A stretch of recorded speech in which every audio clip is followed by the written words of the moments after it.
My father was truly a Yeke.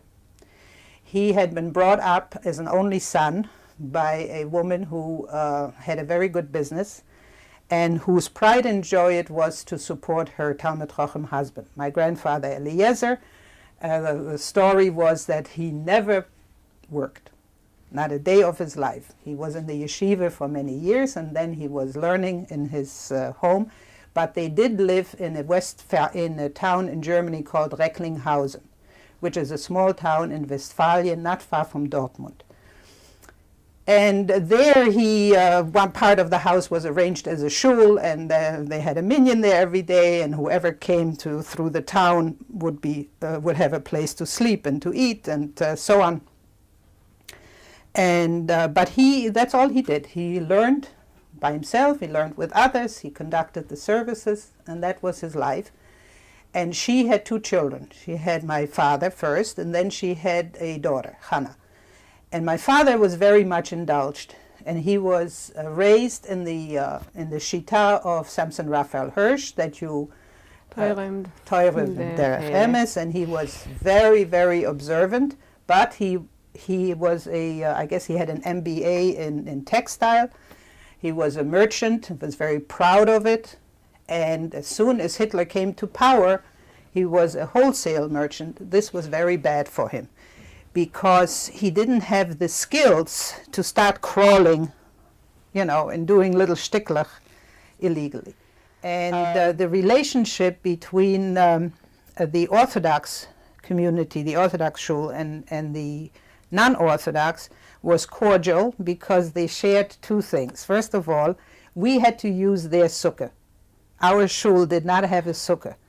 So they had a very large sukkah, which was beautifully decorated and which had covers on, the cranked down covers in case of rain. Well, my father wouldn't sit in a sukkah where there was a possibility of cranking down the sukkah. So he made an arrangement with the Reform Temple. They wouldn't crank down the sukkah if he would lend his children for the Simchat Torah akofe, for the Simchat Torah celebration, because they had no children. So every sukkah we had a big fight. We had to watch the custodian, so he wouldn't crank down the roof of the sukkah. And every Simchat Torah, all of his kids would line up, and they would shower us with candy, and the cousins too, with candy and all good stuff, and apples with the flags, and we would march around the akovas, the only children, borrowed children. Stettin is a harbor, and it has both the water fish, the freshwater fish from the river, and it has also the sea fish from the Ostsee, from the Baltic. And my father was in charge of buying the fish for every week that my mother processed.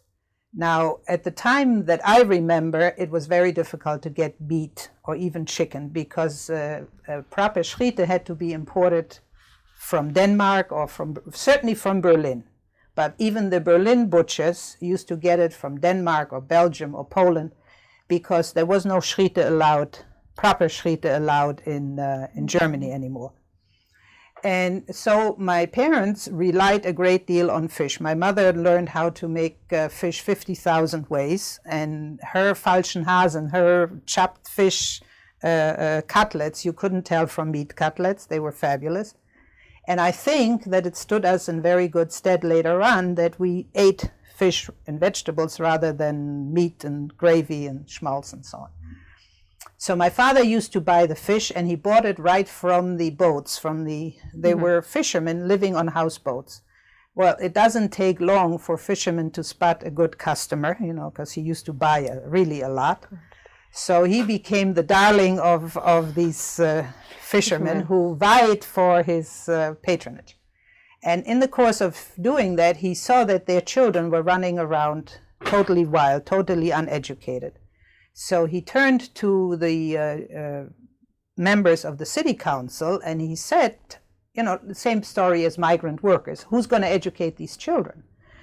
And he was very persistent, and he was able to get some stipend, some schools, to admit some of these fishermen's children who had spent more than X number of months a year in the harbor to be able to attend school. So as a result of that, he knew a lot of these people very well, and they always told him, Herr Berger, das wird alles vorübergehen, sorgen Sie sich nicht, nehmen Sie das nicht so ernst, you know, so on.